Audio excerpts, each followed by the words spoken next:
certo? Janilda, se apresente para o pessoal. Boa noite. Olá, boa noite. Prazer estar aqui com você de novo, sempre é muito bom. Elogio de amiga não serve. Brincadeira.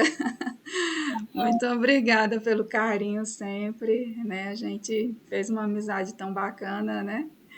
E Que não nos bom ter separamos. Fui para fora do Brasil, voltei, estamos juntos. E aí, pessoal, vou deixar a Janilda compartilhar um pouco da experiência dela em UTIs neonatais, certo? Então, aproveitem e é isso. Tchau, gente. Gente, então vamos lá. Aqui para mim ainda é boa tarde, estou aqui na região norte do Brasil, então ainda estamos um pouquinho mais cedo e é um prazer muito grande estar aqui com vocês.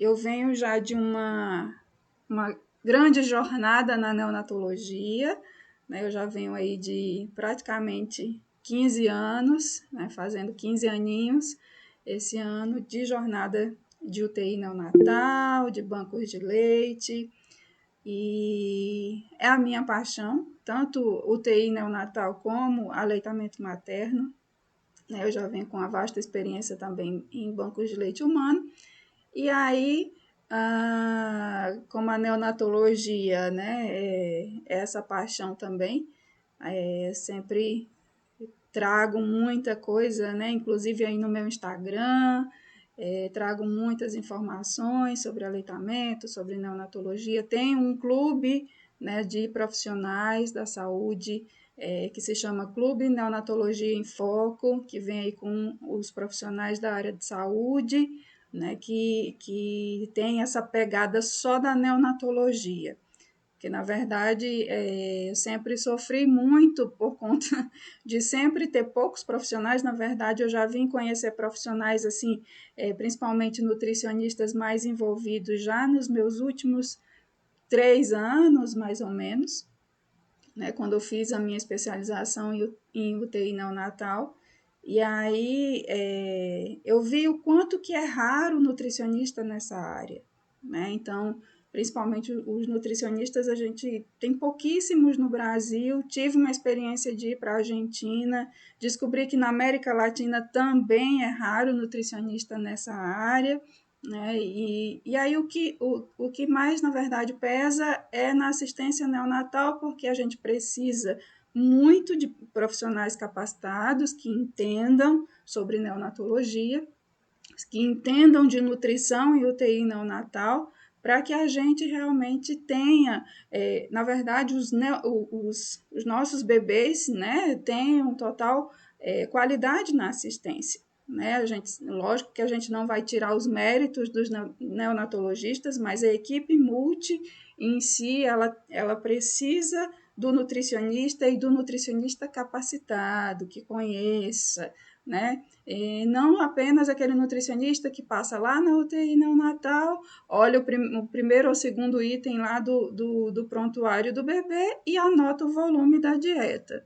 Tá? E aí não se tem uma avaliação nutricional, não se tem mais nada para completar isso, e é por isso que a UTI neonatal hoje ela tem uma dificuldade de receber o nutricionista com os méritos que o profissional tem, por conta de que a gente só por muito tempo, né, e ainda existe muito a questão de que a gente passa só para pegar o volume da dieta. E aí isso me incomodou muito por muitos anos.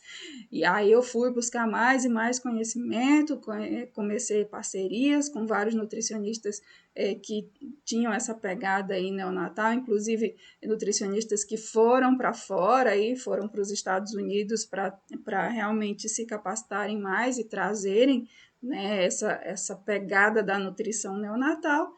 E aí foi quando realmente eu comecei a instigar o CRN, inclusive o CRN6, para que a gente tivesse uma maior divulgação para os nutricionistas sobre a área de neonatologia. Então, a gente teve meio que eu comecei a levantar essa bandeira para que a gente tivesse mais profissionais, né? E aí, durante essa minha jornada, eu conheci a Carla, né, nas minhas curiosidades, porque eu sempre achei a nutrição parenteral um bicho de 7 cabeças, então eu sempre fugia de qualquer pergunta de nutrição parenteral, né, porque eu sempre achava que era um bicho de 7 cabeças, e vem Carla me explicando, me ampliando o meu conhecimento, né, sobre como não é tão monstruoso assim e dá para a gente entender. Tá? Então, hoje a gente vai falar sobre isso. Queria muito que vocês colocassem aqui no chat de onde vocês são, se todos são do Nordeste, tem outras pessoas de outras regiões aqui do Brasil. Identifica aqui para a gente. Quem puder abrir a câmera vai me ajudar bastante para mim não ficar aqui com a sensação de que eu estou falando sozinha. Então, me ajuda aí, me anima a palestrante. Tá? Olha só, temos do Ceará, Alagoas, outras regiões. Conta aqui para mim, aqui no chat, de onde vocês são. E se vocês puderem abrir a câmera, vou agradecer. Olha, tem uma amiga minha aqui de João Pessoa. Estou morrendo de saudade de João Pessoa. Então, vamos lá. Deixa eu compartilhar aqui o conteúdo. Vamos ver aqui, deixa eu fechar, estou com um monte de coisa aberta. Deixa eu ver se agora vai. Aqui.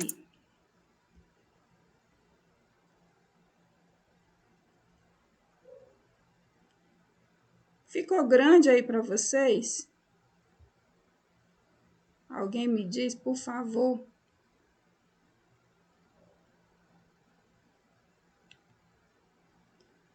Que eu tô com um probleminha no Meet para deixar ele grande. Deixa eu ver aqui se eu consigo. E aí, gente, me dá um retorno, por gentileza? Ficou grande aí para vocês? Sim, não? Não, pode abrir o microfone que eu não tô vendo o chat agora. Alguém abre o microfone.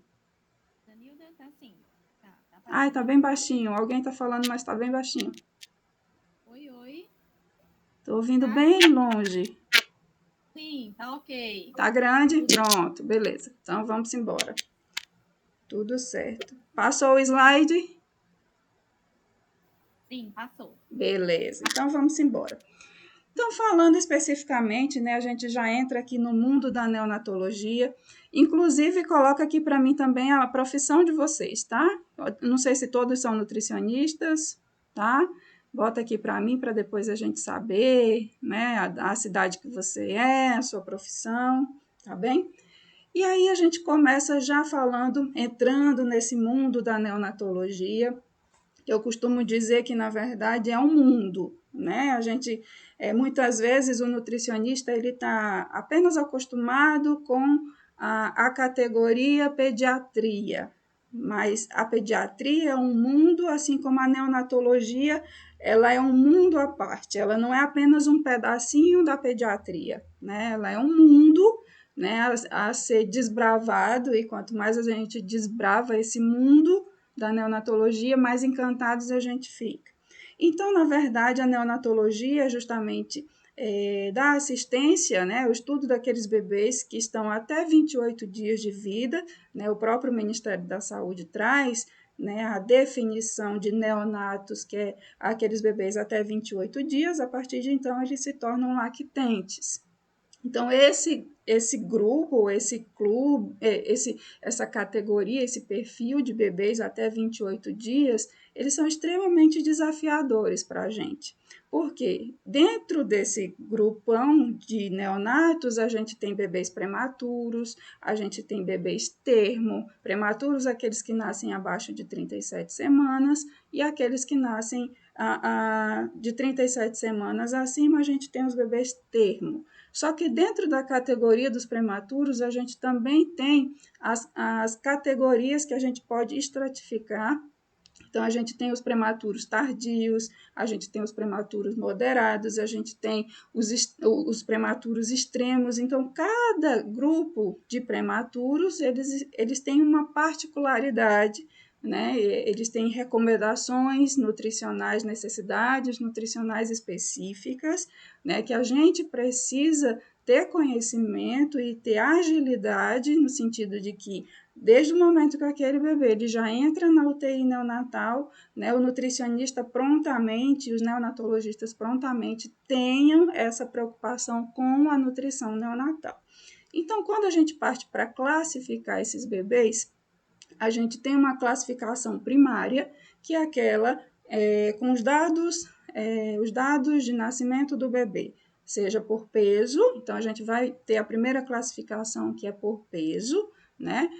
E a gente tem uma classificação também por idade gestacional de nascimento. Tem peso de nascimento e idade gestacional de nascimento. Isso seriam as primeiras classificações que a gente teria aqui com os neonatos. Então, a gente tem por peso, a gente tem os abaixo de 1.000 gramas, que são os extremos baixo peso.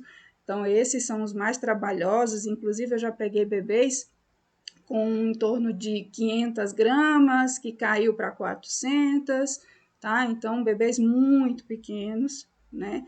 A gente tem os de muito baixo peso, que é aqueles um pouquinho maiorzinhos, que vão ali de 1.000 até 1.500 gramas. A gente tem os baixos pesos, que são aqueles abaixo de 2.500, chegando ali a 1.500. Os pesos, o de peso adequado, o de peso, né, que é o esperado, que é aquele de 2.500 até 3.999, que é o peso adequado, e a partir daí a gente tem os grandões, né? Os macrossômicos, que são aqueles acima de 4.000 gramas, tá? Normalmente, na neonatologia, quando a gente vai se referir a peso, a gente se refere a gramas, tá? Muito, muito difícil a gente se referir àquilo. Normalmente, a gente sempre vai estar se referindo a gramas. E aí a gente tem uma outra classificação também definida, todos pela Sociedade Brasileira de Pediatria, que é pela idade gestacional. Então, a gente tem os menores que 28 semanas, que a gente considera aqueles prematuros extremos, e aí eu já peguei, o menorzinho que eu já peguei foi 23 semanas, muito novinho.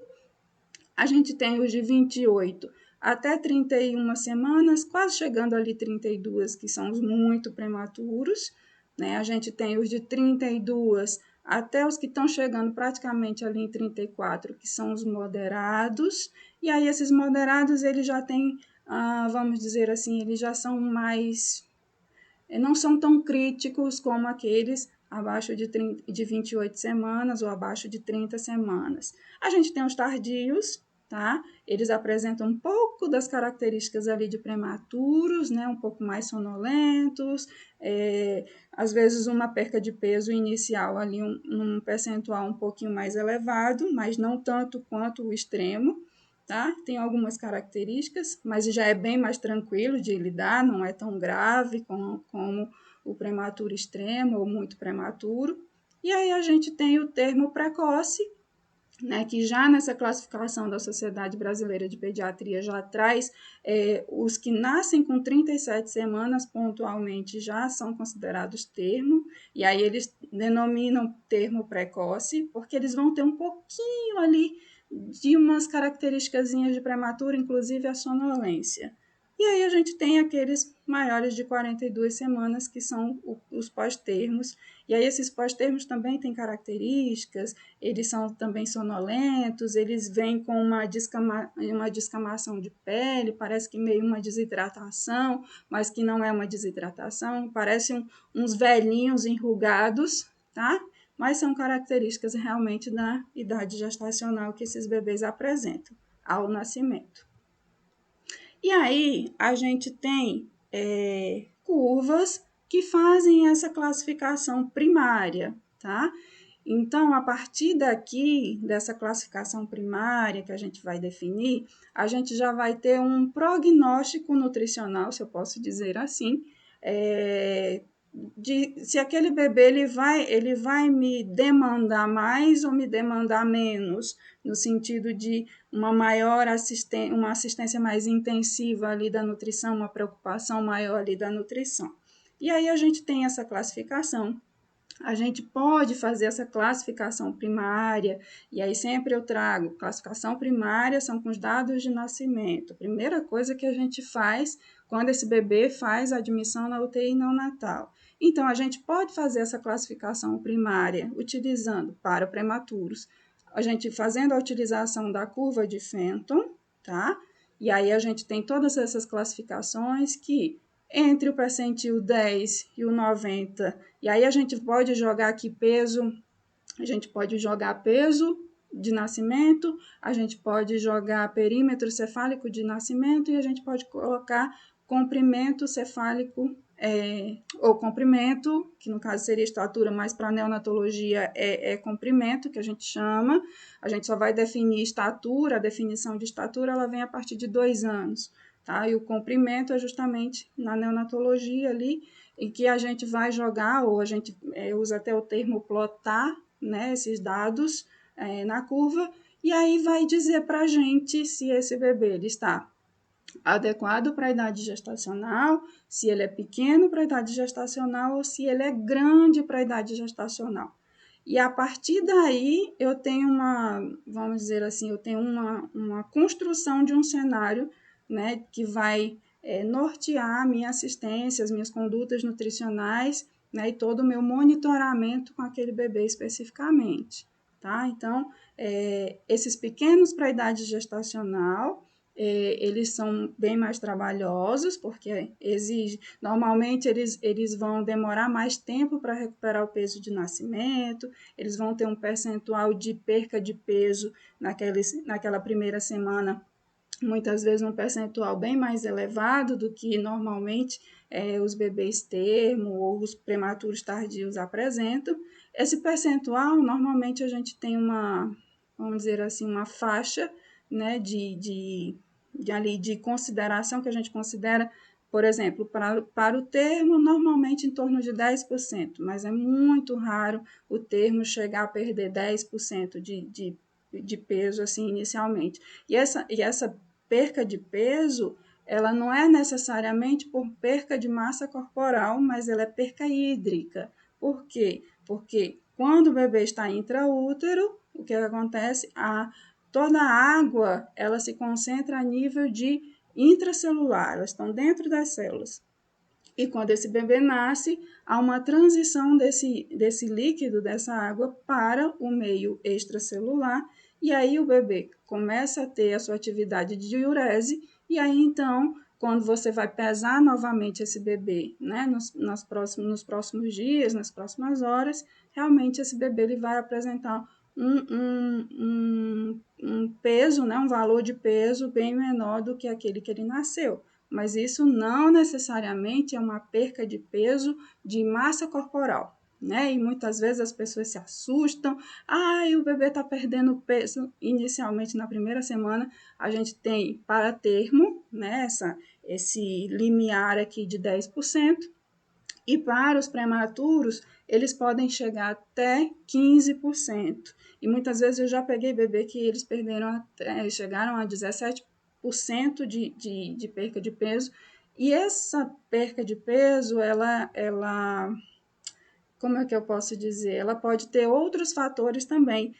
Possa ser que esse percentual mais elevado tenha sido desencadeado também, por exemplo, com uma demora de entrada de nutrição parenteral nesse bebê nas primeiras horas, né?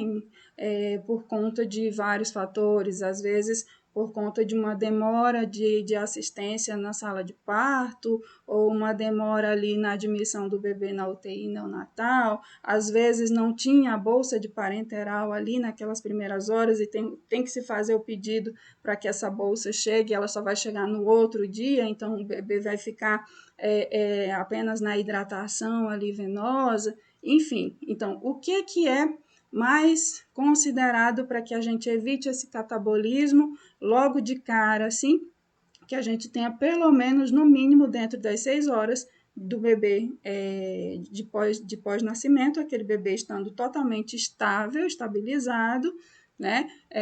E que ele não tem o trato gastrointestinal funcionante, né? Tem alguma dificuldade ali em nível de trato gastrointestinal, essa parenteral ela já se apresente, né? Ela já esteja suprindo os bebês, inclusive já pode entrar com lipídio, já pode entrar com carboidrato, já pode entrar com proteína, justamente para você bloquear esse catabolismo, e aí esse bebê vai dar menos trabalho para o nutricionista, tá? Então, a gente diminui esse percentual de perca de peso na primeira semana quando você tem uma entrada mais rápida da parenteral aí, já nas primeiras horas de estabilidade do bebê pós-nascimento. A gente pode fazer a classificação pela curva de Fenton, como também a gente já tem, né, as curvas da Intergrow, que também, e aí é interessante não pegar a curva, não pegar a curva errada, porque, por exemplo, a gente tem as curvas da Intergrow que são para avaliação ali dos dados de nascimento, e a gente tem as curvas da Intergrow, que são para a continuidade desse acompanhamento ou desse monitoramento. Então, especificamente aqui, essas curvas que a gente, né, da Intergrow, por exemplo, que tem aqui 24 a 36 a 33 semanas, que são em percentis, a gente tem de 33 a 43, essas aqui são específicas, tem percentil, tem Z-score, na verdade não tem diferença nenhuma se você pegar o Z-score ou o percentil, tá? Mas o que acontece? Essa curva aqui é específica para dados de nascimento. Então, não adianta eu pegar essa daqui e eu colocar os dados da sequência do monitoramento do peso atual do bebê. Essas aqui são específicas para os dados de nascimento, tá? Essas daqui da Intergrow. Como também tem as curvas da Intergrow para o acompanhamento, para o segmento desse acompanhamento nutricional. Então, a gente pode... A de Fenton, a gente vai ter uma só. A gente pode começar com a avaliação primária dela, e aí a gente pode dar continuidade sem problema nenhum, só que a de Intergrow a gente tem as curvas para avaliação dos dados de nascimento e a gente tem as curvas para avaliação dos dados de segmento, né, de monitoramento, tá?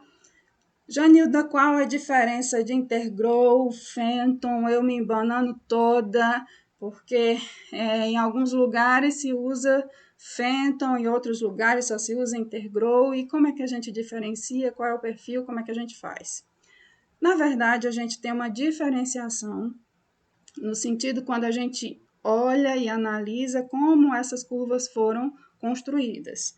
Quando a gente olha para a construção da curva de Fenton, a gente vai ter uma construção de uma curva que utilizou dados de bebês que vieram de gestações de alto risco, dados de bebês que vieram com um grande público de bebês abaixo de 33 semanas, bebês que estão extremamente críticos, né, que vieram de uma gestação onde tiveram restrição de crescimento intrauterino. Então, Fenton é para esse grupo de bebês prematuros que tiveram essa condição. Então, normalmente, aqueles bebês, né, que vêm aí de abaixo de 33 semanas, que vieram, né, de gestações de alto risco, enfim. Quando a gente parte para a construção da Intergrow, a curva de Intergrow, ela é uma curva que ela vem com vários países aqui de estudo, inclusive elas incluem o Brasil, Fenton não inclui. E aí o Intergrow, praticamente ele não teve na sua construção dados de bebês com uma prematuridade mais extrema, por exemplo. Então, abaixo de 33 semanas ali quase não se tem bebês, né, com esse perfil aqui que foram lançados para a construção da curva. Basicamente, esses bebês eles vieram de gestação de baixo risco, tá? E que eles foram amamentados, que eles receberam leite de suas mães e que eles não tiveram restrição de crescimento. tá? Então, eles vieram mais tranquilinhos. Então, são aqueles bebês acima de 33 semanas que se encaixa nos prematuros moderados e tardios. Então, a curva de intergrowth é mais específica e dá uma assertividade na nossa avaliação quando a gente utiliza com o público certo, né? Então, abaixo de 33 semanas e vindo aí com restrição de crescimento e tudo mais, um pouco mais crítico o fento, e a partir disso, a partir de 33 semanas, de uma gestação que não foi de risco, esses bebês receberam leite da mãe ou foram amamentados, então intergrowth se encaixa super bem, tá? Então, por isso que a gente tem essas diferenças de monitoramento de construção de curvas. Para bebês termo, tá? A gente tem a OMS. Então, a OMS, ela é praticamente essas curvas aqui da OMS, a gente vai ter em percentis, a gente vai ter em Z-scores, né? Tem para todas as medidas, peso, perímetro cefálico, comprimento. Então, é especificamente para os bebês termo, que nasceram a termo, tá? E aqui a classificação que se tem, a tabela de classificação que a gente pode fazer o diagnóstico nutricional aqui primário, tá?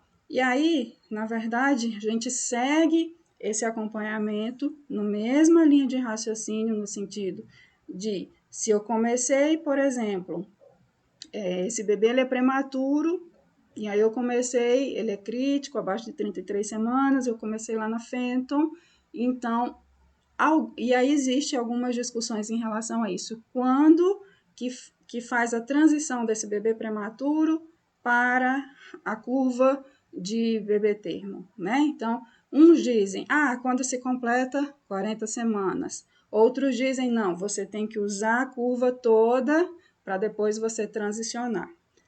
A princípio eu fiquei com a primeira linha, depois eu mudei e fiquei com uma segunda. Por quê? Porque, na verdade, a gente não pode comparar um prematuro com outro. A gente só pode comparar o prematuro com ele mesmo. Então, outra coisa que é bem interessante, às vezes a gente classifica o bebê, né, e começa um monitoramento ali na curva de segmento, e a gente começa um monitoramento, só que aquele bebê está abaixo do percentil 5, vamos dizer assim. E aí, na próxima semana, eu faço a plotagem, e aí ele permanece abaixo do percentil 5, mas a linha deu uma subida, um pouquinho. E aí eu faço novamente na próxima semana, permanece abaixo do percentil 5, mas subiu mais um pouquinho. Então, eu fico mais com a preocupação do traçado dessa linha, se ela está ascendente mesmo que ela esteja abaixo do percentil, né? Mas aquilo me tranquiliza mais um pouco porque eu estou vendo um ritmo. Cada prematuro tem o seu ritmo. Eu costumo dizer que não dá para botar todos os prematuros dentro de uma caixinha e dizer eles só funcionam assim. Isso não dá para ser. Com prematuros, eles são uma surpresa para a gente e cada prematuro ele vem trazendo o seu próprio ritmo, que a gente monitorando, a gente vai conhecer o ritmo daquele bebê. Quem já tem prática na neonatologia sabe que eu estou dizendo que eles surpreendem a gente a todo momento, tá?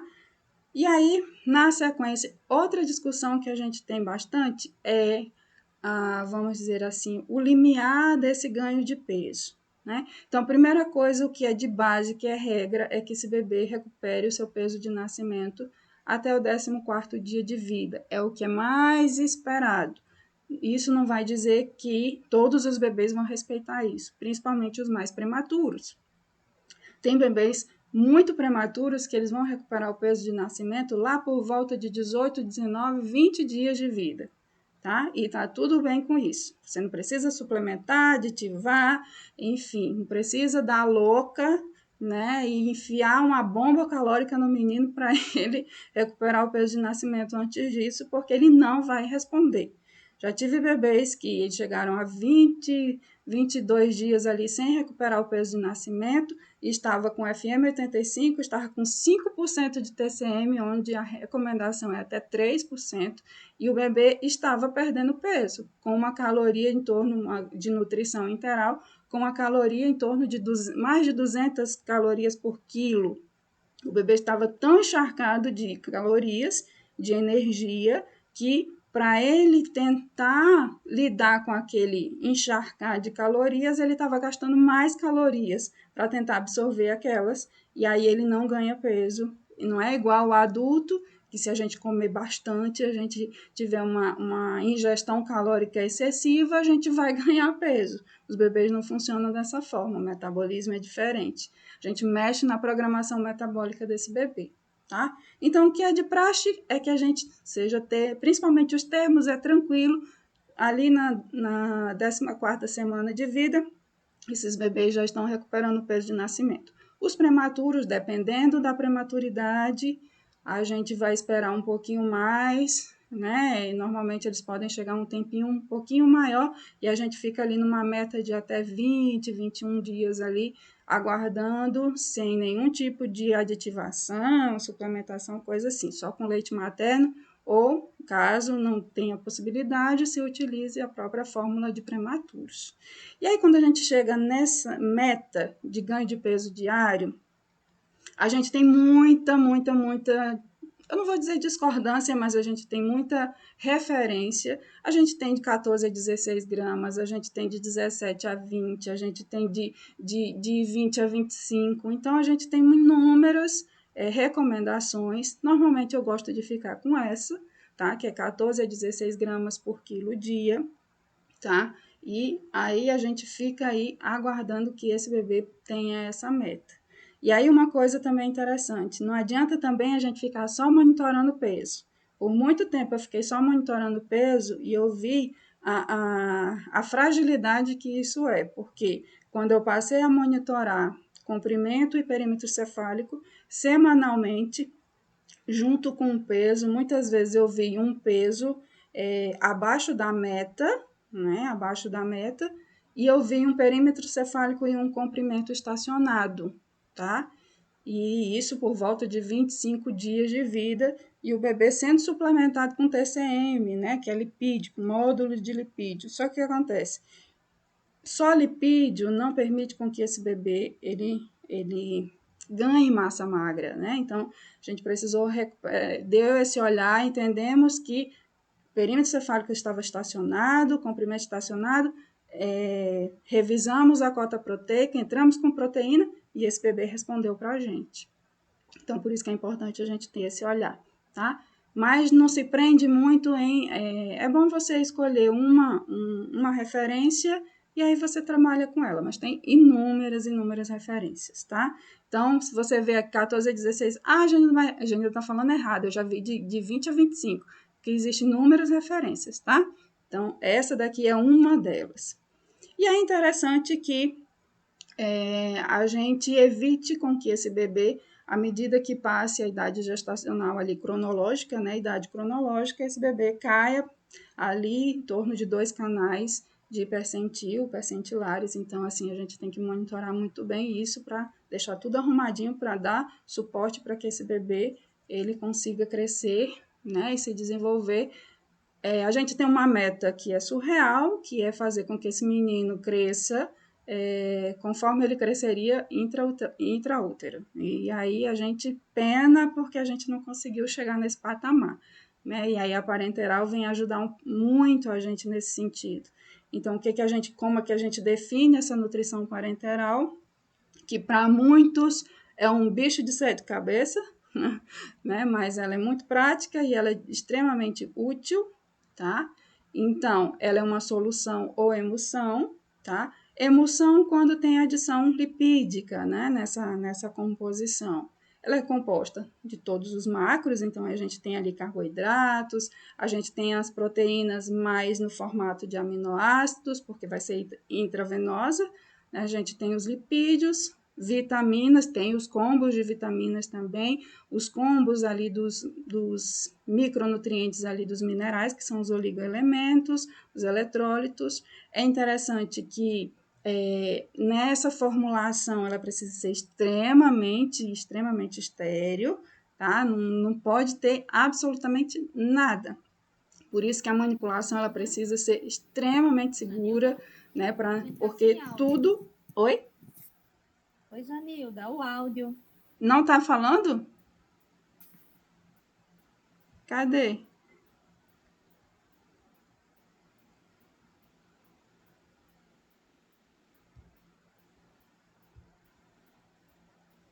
que houve?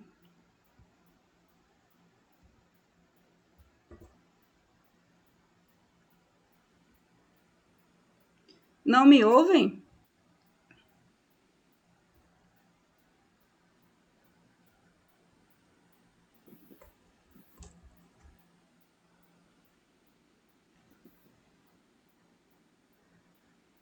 Carlinha, aqui. Eu vou sair e entrar de novo?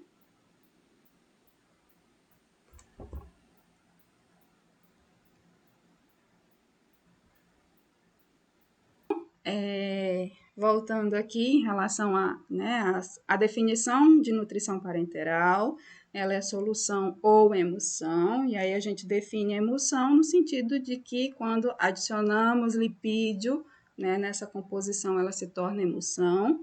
Né? Então, ela é composta dos macro e dos micronutrientes, né? Então, a gente tem os macros ali, que são os carboidratos, a gente tem as proteínas no formato ali já de aminoácidos, porque aí a gente já sabe que vai ser uma administração intravenosa, então vai tudo ali cair já diretamente na corrente sanguínea. Então, por isso que já precisa ser definido aí como, né, vir no formato de aminoácidos. Tem a composição lipídica, tem os combos de vitaminas, tem os combos de oligoelementos, que são aqueles, né, básicos para que aqueles bebês não desenvolvam nenhum tipo de carência nutricional, nenhum tipo de deficiência e também nenhum tipo de excessos, né, e de problemas em relação a ter excessos desses micronutrientes. A forma como essa nutrição ela é preparada, ela é totalmente estéril, então não tem nenhuma margem ali para ter qualquer tipo de, sei lá, qualquer tipo de uma unidade de bactéria, nada, é totalmente estéril, tá? Ela na verdade, vem acondicionada em recipientes que antigamente, né, ela vinha como no recipiente de vidro, mas aí praticamente hoje todas as bolsas de parenteral elas são de plásticos, né, elas têm a fotoproteção justamente para não causar nenhum tipo de como é que eu posso dizer, de dano àquela composição que ela apresenta, né, que ela vem carregando. É totalmente uma administração intravenosa, né, sejam em pacientes desnutridos ou com qualquer outra particularidade que a gente vai conversar no próximo slide. Né? Ela é praticamente uma nutrição que ela é praticamente ali em regime hospitalar, né? Pode acontecer alguns casos, né, Carla, de ambulatorial ou domiciliar, mas praticamente é totalmente hospitalar, né? E aí, toda essa composição, ela vem para, vamos dizer assim, neutralizar o catabolismo, né? Seja o catabolismo para que não haja uma degradação proteica, que não haja danos a esse estado nutricional desse paciente, porque a maioria dos pacientes, sejam adultos ou sejam neonatos ou pediatria, né, se eles não receberem a nutrição adequada, os altos índices de desnutrição são elevadíssimos, né? Então, a nutrição parenteral, ela ajuda muito nessa condição de que ali, enquanto esse trato gastrointestinal não esteja na possibilidade de ser utilizado, o bebê esteja totalmente instável, né, e que realmente precise ser nutrido, a gente tem essa ferramenta da nutrição parenteral. Ela é regida pela portaria 272 e aí ela é de 1998. É a mais atual, né, Carlinha? Não tem outra ainda, tá vigente, tá? Deixa eu ver aqui. Ok. E aí, na verdade, a gente vem com esses objetivos na nutrição parenteral, que na verdade como eu já falei, né, anteriormente, a gente tem uma meta que é extremamente difícil para a gente cumprir, que é manter um ambiente extrauterino que dê condições para que o bebê cresça na mesma proporção que o intrauterino. É um desafio gigantesco. Tá? Então, a nutrição parenteral, ela nos ajuda e quanto mais cedo essa parenteral entra, né? Quanto mais cedo, mais rápido. Inclusive, existem algumas metas, até eu não sei se é do programa Qualinel, que uma das metas lá era que esse bebê, se o trato, fosse admitido na UTI neonatal, se o trato gastrointestinal estivesse ali com dificuldade de receber a dieta, estivesse indisponível, esse bebê dentro de 6 horas já era para estar recebendo a nutrição parenteral, tá? Justamente, principalmente ali contendo a proteína, né, os aminoácidos, para a gente inibir o catabolismo. Quanto mais prematuro esse bebê maior é o catabolismo se ele não for nutrido, porque ele tem pouca reserva de glicogênio e o organismo vai começar a se degradar para manter-se vivo, né, para gerar energia. Então, a nutrição parenteral, quanto mais rápido ela entra, mais a gente como é que se diz? A gente impede que esse catabolismo aconteça, e aí esse percentual de perca de peso nas primeiras semanas, ali, principalmente na primeira semana, vai ser bem menor quando isso acontece. Então, justamente oferecer os nutrientes adequados, principalmente aí para sistema cognitivo, a necessidade de nutrientes ali durante toda a fase de exposição daquele bebê à UTI neonatal. Esses nutrientes vão estar ajudando ali, né, a questão de funcionamento, né, dos órgãos ali, questão intestinal, pulmonar, enfim. Previne também as sequelas neurológicas, por conta, né, dos oligoelementos ali, de estar fornecendo cálcio, né, de estar fornecendo ali fosfato, fósforo, enfim, toda essa parte de oligoelementos. As principais patologias que vêm ali praticamente ali de mãos dadas com a prematuridade, elas podem ser inibidas, né, por conta dessa composição da parenteral. As indicações, a primeira é trato gastrointestinal não funcionante, né? Se a gente tem alguma condição patológica, né, que faz com que esse bebê, esse neonato, apresente um trato gastrointestinal funcionante, né? Então, a gente não vai partir para a via de terapia nutricional enteral, a gente vai deixar esse bebê na terapia nutricional parenteral, para que a gente evite o catabolismo e mantenha todo o organismo do bebê funcionante. Então, aí em cirurgias, casos, patologias muito específicas ali a nível intestinal, que é a enterocolite necrosante, obstrução intestinal, tudo que afeta ali, né, o trato gastrointestinal, como atresias de esôfago, atresias intestinal, gastroquise, hérnias, se tiver, por exemplo, a questão da síndrome do intestino curto, que acontece com muita frequência na questão daqueles bebês que desenvolvem enterocolite necrosante, vão para um procedimento cirúrgico, e aí, a partir disso, eles começam a desenvolver, né, essa síndrome do intestino curto.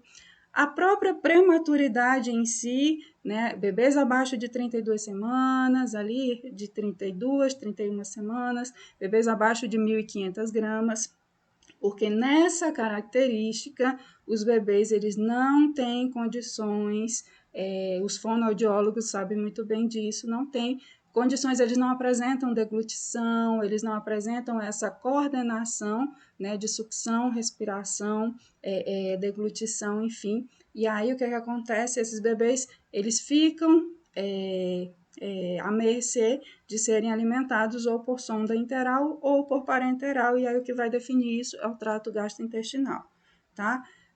Que mais que a gente tem? Cardiopatias congênitas, alguns casos que os bebês não podem, o bebê ele já passou por todo esse estágio, mas aí lá na frente desenvolveu algum problema e aí vai ter que ficar de jejum. Então, para que esse bebê não entre num catabolismo, a parenteral entra aí também. Então, são esses tipos de indicações, tá? Em relação à via de administração, né, os acessos, a parenteral ela pode ser administrada ali por via periférica, tá? Então, essa via periférica normalmente é quando uma parenteral ela tem uma programação, né? Uma programação, um planejamento de ser por pouco tempo.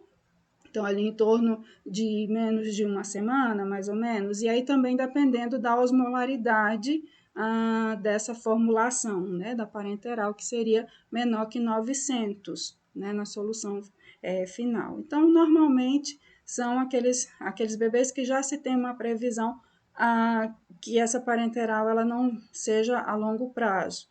Então, os bebês ali prematuros moderados, entre 32 semanas até 30 semanas ali. Então, são os bebezinhos um pouquinho menos críticos do que os extremos, tá? Mas, normalmente, quando se tem uma logística, né, já bem firmada. Esse bebê ele já começa na parenteral logo no primeiro dia. Normalmente, todas as UTIs neonatais, eles traçam metas.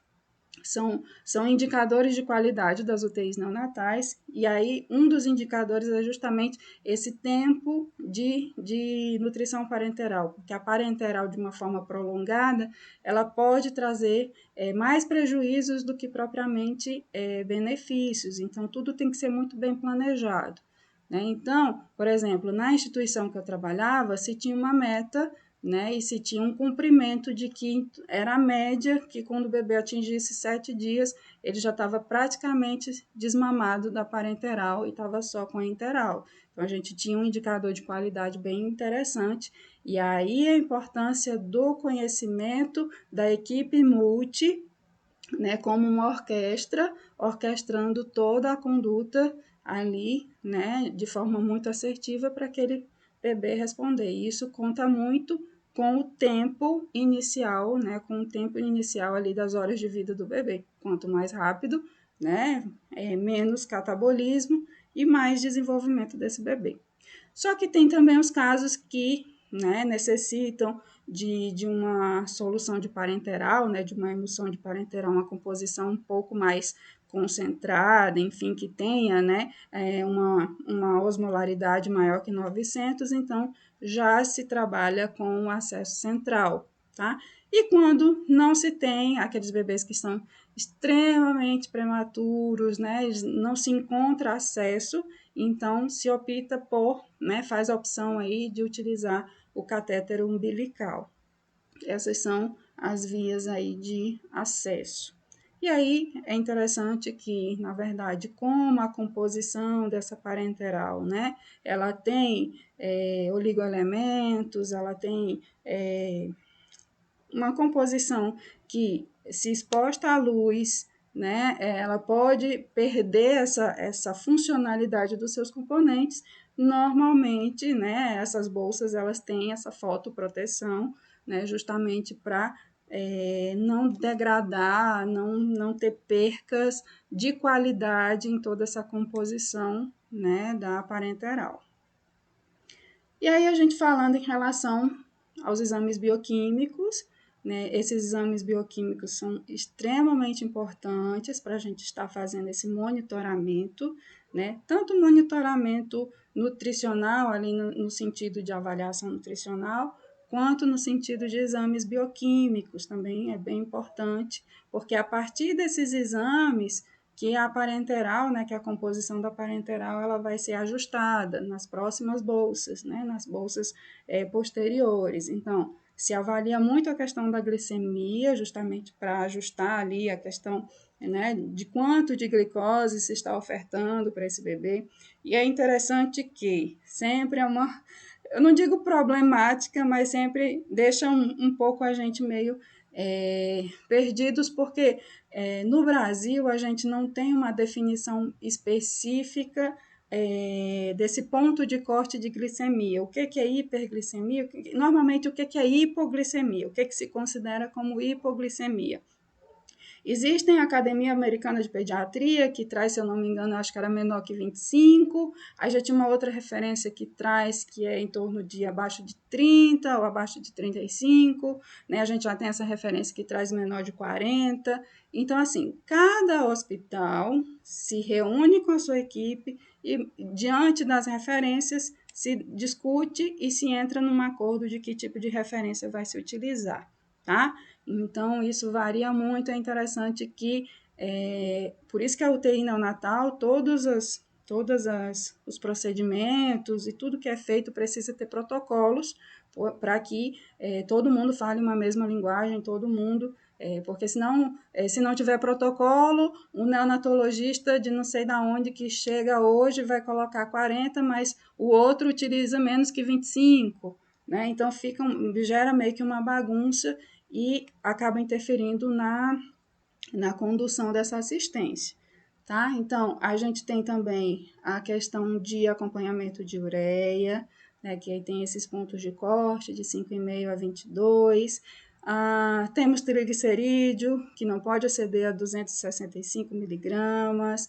E aí temos, né, temos potássio, temos sódio, temos cálcio, inclusive o trio aqui, que a gente precisa estar bem alerta, que pode causar síndrome de realimentação, né, que no caso seria potássio, magnésio e fósforo, tá? Sendo que o padrão ouro é o fósforo, né? A gente tem um problema nas instituições no sentido de que nem todos os exames são pactuados com os laboratórios para serem feitos. Isso foi uma dificuldade que eu encontrei no meu último serviço. Então, eu queria fazer a dosagem de fósforo, mas aí tinha que ter toda uma logística, um protocolo, e no final das contas eu não consegui. A gente ainda se depara com a condição local de cada instituição. E outra coisa que se acompanha bastante é a densidade urinária, para ver a questão de concentração, né? E a partir daí, ver se está mais concentrada, se está menos concentrada, para fazer a definição dos reajustes, tá? Aqui a gente tem, né, o padrão, que é interessante, né, que seja monitorada a questão da diurese, né? Essa diurese, o que seria ali ponto de corte ótimo, desejável, de 1 a 3 ml por quilo-hora. Quando se tem uma oligúria, seria ali em torno, se apresentar esses valores menor que 0,5 a 1 ml por quilo-hora. E quando a gente tem aí uma poliúria, que seria aí praticamente maior que 6 a 7 ml por quilo-hora. Tá? Então, a partir daí, isso tudo os neonatologistas fazem esse acompanhamento.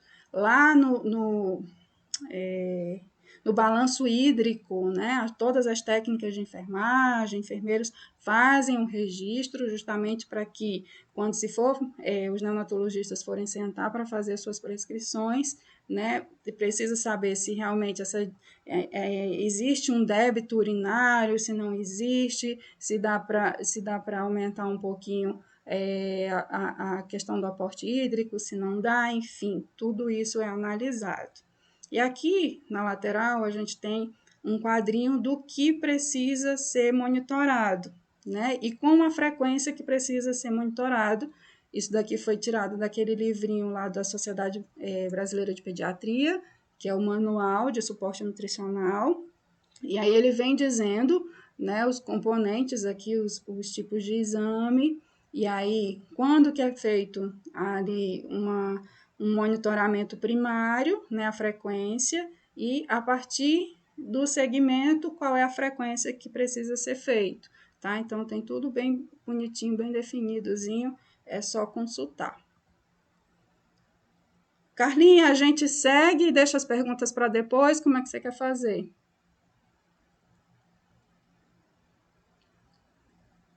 Carlinha? Eu não estou te ouvindo. Oi, olá. Oi. Oi. Eu já estourei meu tempo? Falta um minuto. Eu não cheguei nem na metade. Falta um minuto. Como faremos? A gente poderia ficar mais meia horinha ou concluir amanhã. Tá, então decida aí. Você que manda aqui na parada. Vamos ficar mais meia horinha? Dá, né, gente? Mais meia horinha, certo? Eu falo, viu? Quando você for botar pra mim, você sabe que eu falo. Escutar, vai. Eu falo demais, até eu me assusto. Vamos lá, recomendações nutricionais da parenteral. Aqui a gente segue com a distribuição dos macronutrientes, bem parecido com, né, a gente também faz na Integral, né, a distribuição dos macro, então aqui a gente tem, né, o percentual, no caso de glicose, que seria de 45% a 55%, lipídios de 30% a 40%, e aminoácidos ali em torno de 10% a 15%, e aí a gente tem a referência aqui, né, em relação à distribuição de macro. E aí, na verdade, as neonatologistas, né, porque a gente lembra que prescrição, como a nutrição parenteral, ela tem a característica de medicamentos, ela é definida como medicamentos, então é prescrição exclusiva dos médicos, dos neonatologistas. Nutricionista não prescreve. Eu era doida para me meter, mas eu não podia, porque nutricionista não pode, tá? O que a gente pode fazer ainda é ir lá, conversar, sugerir e tal, mas a prescrição final sempre vai ser do neonatologista. E aí a gente tem, na verdade, algumas, como é que eu posso dizer, alguns guidelines, mas o que é mais utilizado é o da ESPGHAN, tá? Então, aí o da ESPGHAN de 2018 vem trazendo a questão do aporte hídrico. Então, ele define, né, tanto para os grupos dos bebês termo, dos neonatos termo, e de prematuros ele estratifica, então ele vem trazendo os maiores que 1.500 gramas e os menores que 1.500 gramas. E aí, de acordo com o dia de nascimento desse bebê, né, vai ser definido o aporte hídrico desse bebê, tá? Então, basicamente, a gente, por exemplo, se a gente pegar aqui o menor que 1.500 gramas, então aqui no primeiro dia de vida desse bebê, que a gente já vai iniciar ali a parenteral, então praticamente a gente pode já estar escolhendo aí em torno de 60 ml por quilo, e aí começa toda a logística seguindo, né, as definições. Se escolhe o aporte hídrico, se define o aporte hídrico, se define o aporte calórico, e aqui o que é mais interessante, né, porque cada serviço tem as planilhas de Excel, então a gente não fica meio doido, né? Às vezes a gente vê tanto número, tanta planilha e tanta coisa, tanta referência, mas lá para os neonatologistas está bem facinho, porque eles têm as planilhas de Excel, cada serviço tem o seu, e aí eles só jogam lá os valores, porque eles já estão bem treinadinhos, já tem muita intimidade, né, com a parenteral, então é muito mais fácil. Mas a gente da nutrição, a gente fica meio paranoica aqui quando a gente vê um monte de número, tá?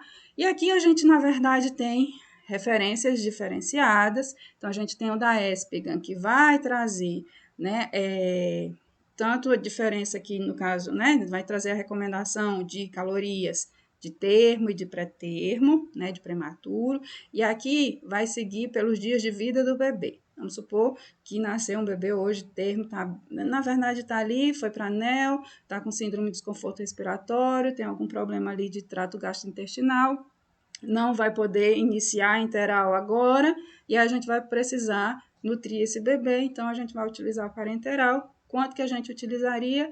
40 calorias por quilo, tá? Então a gente já definiu aqui calorias.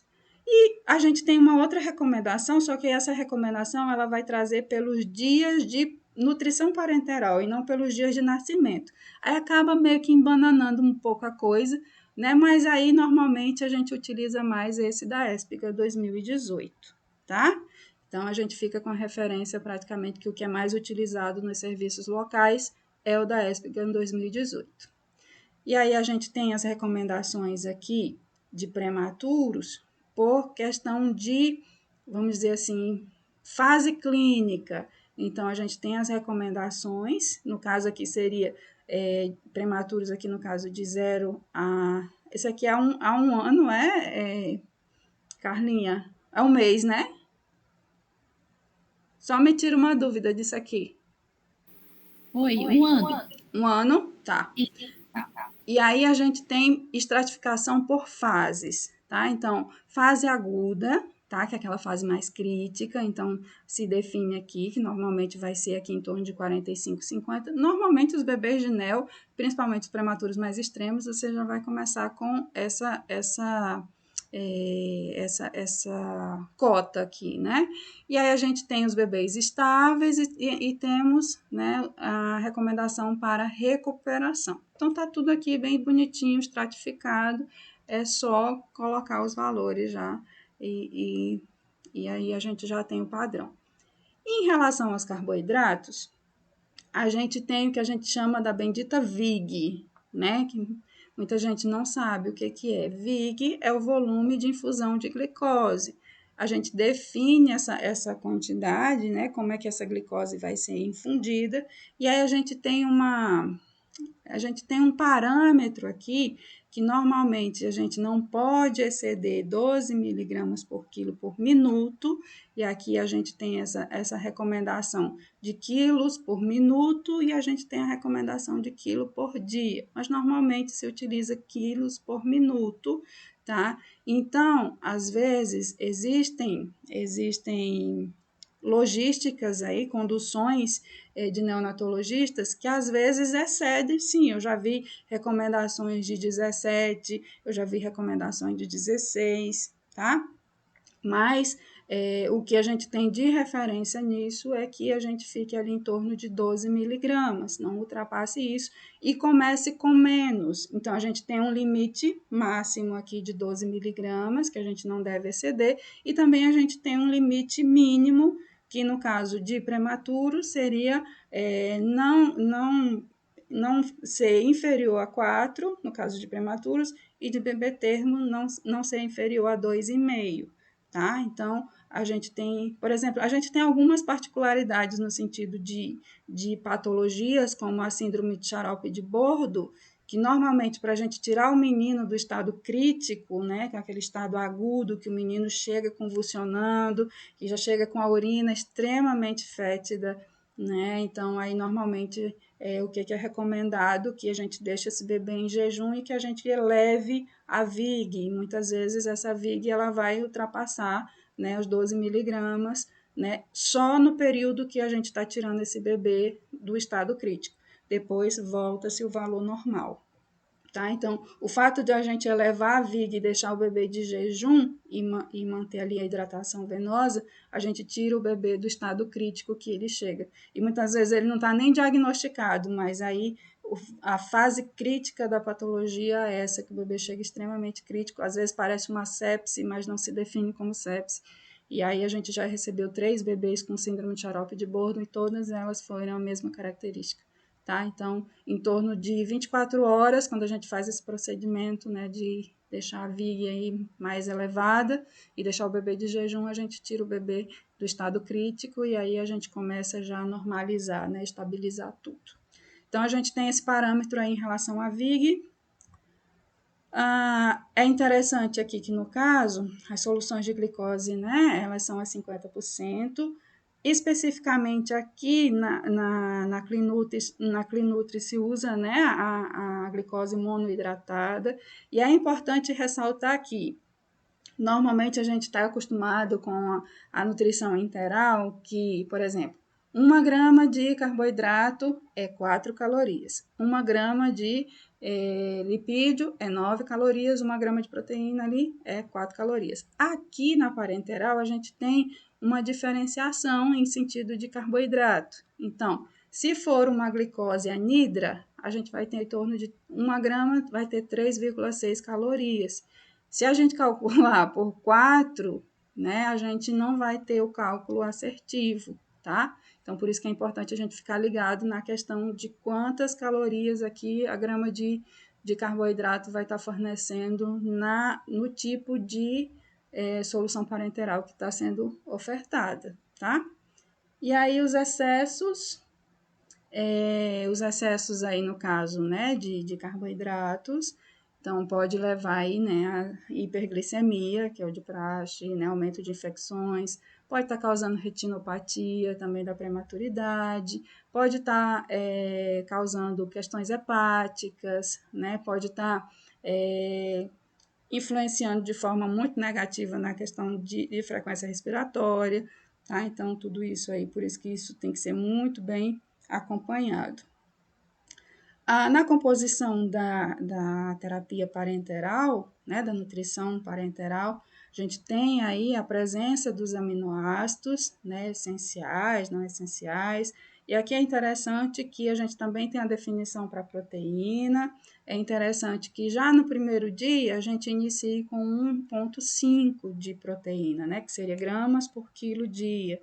E aí, na verdade, a partir do segundo dia, né, pode-se chegar aí, né, normalmente vai se progredindo, então pode chegar a 2,5, se eu não me engano aqui, no caso pode chegar até 3 gramas, tá? Mas aí, normalmente os bebês, eles apresentam um bom crescimento em torno de 2,5, tá? Então, isso vai depender muito do bebê e do ritmo do bebê. Então, como fluxograma, a gente poderia definir assim, que até 4 dias de nascido, a gente pode estar chegando aí, no caso, até 4 gramas, tá? De proteína. Mas aí, principalmente no primeiro dia, é interessante que a gente comece aí com 1,5, tá? Se depois dos 4 dias de vida, pode progredir, e aí pode progredir aí até 4, né? E aí vai progredindo de acordo com o que você vai estar vendo ali de exames bioquímicos, principalmente a ureia, tá? Para bebês termo, também a gente tem as recomendações, no caso seria uma recomendação um pouco menor, porque a necessidade do bebê termo é diferente do bebê prematuro, então menos de 4 dias, pode iniciar ali com 1 grama, né, em torno ali de 1 a 2 gramas por quilo dia, e aí pode ir progredindo até 3 gramas, e a partir disso, né, a partir do quarto dia, fica ali numa recomendação de 2,5 a 3 gramas de quilo por dia. Essas aí são as recomendações de aminoácidos. Aqui, né, 1 grama, né, de proteína, de aminoácido, vai ser 4 calorias. Normalmente a solução aqui, né, parenteral, em torno de 10%. E aí tem as especificações, né? A solução padrão, no caso, seria de 10%. E aí, dependendo da condição clínica desse bebê, se tem algumas variações da composição da parenteral. Por exemplo, na questão de hepatopatas, essa concentração de aminoácidos iria para 8%, né? E aí, vindo com uma especificidade maior no perfil de aminoácidos. Para nefropatas, pode estar chegando até 10%, tá? Então, de acordo com o perfil clínico do bebê, se define, né, qual seria a melhor escolha. E aí a gente tem aqui, na verdade, né, toda a composição de aminoácidos. A gente tem algumas a que a gente estratificou, então, em torno, por exemplo, a cisteína, que ela vai estar ali, ela vai estar presente. A única que não vai estar presente, no caso aqui, é glutamina, porque não é recomendado para crianças até 2 anos de idade. E, no caso, a tirosina, por conta de que não se tem estudos que definam qual é o limite superior. Então, praticamente, a composição aqui da Clinutri não traz a tirosina e nem traz a glutamina, tá? Mas aí traz a arginina, né? Principalmente a arginina, que ela vai estar ela vai ter essa funcionalidade ali de estar prevenindo a enterocolite necrosante, que na verdade uma parenteral mais prolongada, ela pode causar enterocolite necrosante, né? Então por isso que a arginina está aqui no seu perfil. A questão da taurina também, ela vai estar ali presente, né? Justamente para melhorar essa proteção, né? Vindo como uma proteção em questões de doenças hepáticas, mas aí na questão ela tem, só não tem uma definição por conta, existe a definição padrão do próprio fabricante, não tem uma definição ainda a nível de estudos. Questão lipídica, né? A gente tem aqui a questão lipídica, que no caso, inicialmente, esses lipídios, a gente pode estar utilizando em torno de 1 grama, tá? Logo nos primeiros dias, principalmente no primeiro dia. Existem algumas situações locais, né, que, por exemplo, alguns hospitais, não aceitam ainda a composição lipídica no primeiro dia, tá? Mas já se tem total respaldo de que o lipídio pode entrar sim no primeiro dia, tá? E aí, na verdade, tem aqui o padrão de recomendação de aumento, né, de progressão, que pode chegar no máximo até 4 gramas por quilo, tá? Então, esse daí seria o limite superior. E aí, claro que fazendo monitoramento, né, fazendo todo o monitoramento aí bioquímico, né, de exames laboratoriais, né, para ver o perfil lipidêmico, né, do bebê, para que realmente esses ajustes estejam sendo feitos de forma equilibrada e não estejam trazendo prejuízos para o organismo do bebê, né? E aí, a emulsão lipídica aqui é em torno de 20%, tá? Então, as contraindicações seriam nas patologias, né, específicas, como pancreatites, hiperlipidemia, tá? E aí, no caso aqui, a gente tem uma particularidade que, no caso, na hiperbilirrubinemia não conjugada, né, em fase aguda de sepse também, na questão de hipertensão pulmonar e trombocitopenia, é interessante que essa dosagem lipídica ela seja reduzida e aí fica em torno de 1 grama por quilo por dia, tá? Mas só em questões bem específicas. E aí a gente tem a carnitina, que aí, na verdade, ela vai ter, né, essa questão de facilitar o transporte, né, dos ácidos graxos, vai facilitar com que, na verdade, todo o funcionamento ali de metabolismo aconteça, né, dê condições para beta-oxidação, para formação de ATP ali a nível mitocondrial, então, ela vai ter como é que se diz? Ela vai influenciar em todo esse processo, e aí, na verdade, ela pode ser considerada individualmente em torno de 20 e 30 miligramas por quilo por dia, né, em bebês prematuros ou em uso exclusivamente de nutrição parenteral por mais de 4 semanas. Ela vem presente aí na composição da parenteral.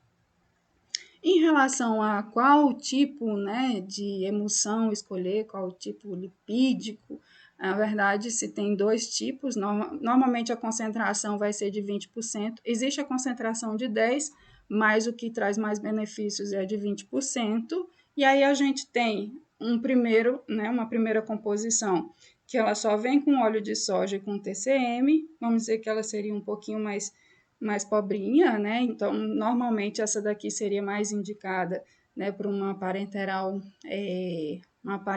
inicial ou por pouco tempo, tá? E essa outra, né, ela vem com uma concentração, no caso de óleo de soja, de oliva, vem TCM, ainda vem óleo de peixe, né? Então, aí ela traz vamos dizer assim, que uma cobertura de proteção mais específica, né? E aí, no caso, seria mais indicado para aquelas parenterais que elas vão por uso mais prolongado, justamente para que fígado, né? Todas as funções hepáticas daquele bebê sejam protegidas, tá? E aí, nesse caso específico da trombocitopenia, né, interessante que se casos clínicos, né, de bebês apresentarem esse quadro, então a composição que vem trazendo o óleo de soja vai precisar realmente ser retirada por conta que vai causar mais prejuízos ainda, tá?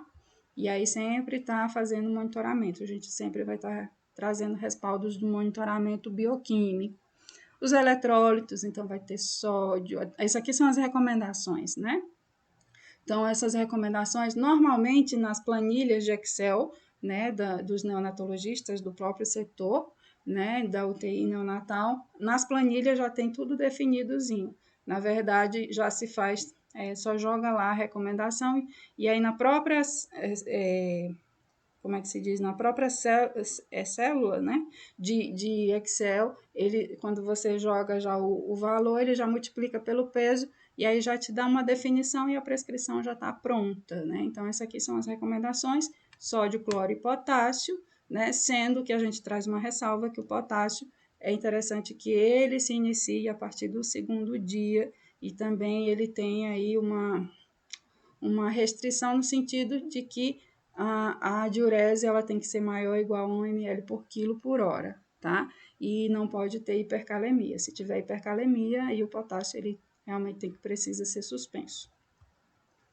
A gente tem magnésio, a gente tem cálcio e fósforo, tudo aqui a gente tem as recomendações, né? Interessante que aqui não vai ser miligramas, vai ser MEC, né? Essa daqui vai ser a medida, né? A medida de definição aqui dos oligoelementos da parenteral. E aqui a gente tem as recomendações estratificadas entre termo, e aí a gente tem termo, e aí estratificados os prematuros, né? Primeira semana pós-natal e depois de uma semana pós-natal a gente tem aí os valores, né, bem definidos aqui. Cálcio, fósforo, magnésio. Cálcio e fósforo é extremamente importante, principalmente para não desenvolver osteopenia, não desenvolver doença metabólica óssea, tá? Então, isso daqui a gente sempre tem muita cautela na questão de cálcio e fósforo. Aí a composição dos eletrólitos, da fórmula, né? No caso da nutrição parenteral. As vitaminas também, já, na verdade, a composição desta nutrição parenteral, ela traz um combo das principais vitaminas. E aqui o que é importante a gente definir, né? Que não tem como seguir exatamente as recomendações de uma forma extremamente precisa, no sentido de que é por quilo por dia. Essas aqui são as recomendações. Mas aí, no caso da Clinutri, que ela traz, né, ela traz a ampola, não tem como você definir exatamente a quantidade por quilo, né, por dia. Então, se tem uma ampola de 10 ml aqui, que na verdade traz as principais vitaminas, né, e aí, na verdade, a prescrição ela vai ser feita em torno de 1,3 a 3 ml por dia, tá? E aí o que é interessante? Nessa ampola não se tem a tiamina, e aí a tiamina a gente sabe que é bem importante para não desenvolvimento, né, da carência, no caso do beriberi. Então, no caso da Clinutri, se tem, né, se tem separadamente a tiamina para que seja feito para que a tiamina realmente seja administrada, tá? Mas aí, que seria, no caso aqui, essa ampola seria o frutovitan. E aí as recomendações, na verdade, elas vêm com recomendações, né, de limites, assim, não se precisar fazer reajustes, aí quem lida com a parenteral normalmente utiliza, né, as ampolas de adulto e faz os reajustes para ser administrado nos bebês, tá?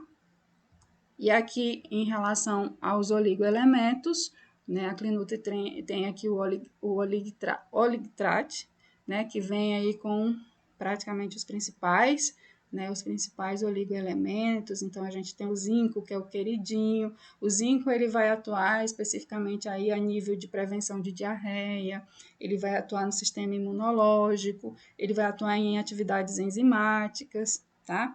E aí a gente tem os antioxidantes aqui, o cobre, o selênio, e na verdade o selênio não, perdão, né? A gente tem o cobre, tem o cromo, tem o manganês, e aqui no caso, o ferro, como ele tem como a própria Carla fala, né, que o ferro ele é problemático aqui na comunidade, na comunidade aqui da parenteral.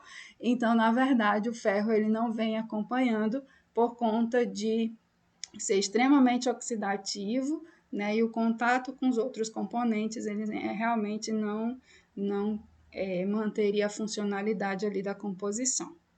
Em casos específicos de algumas condições clínicas, como colestase, insuficiência hepática, né, a questão de a gente tem que estar atento à questão do cobre e do manganês, né, e na questão da insuficiência renal aguda, a gente tem que ficar atento em questão de selênio e cromo. Mas na prática, como a ampola já vem, né, com um padrão de formulação, o que é que pode acontecer? Dependendo da condição, ou se reduz a quantidade ofertada, né? Ou realmente, se tiver necessidade, até mesmo de suspender.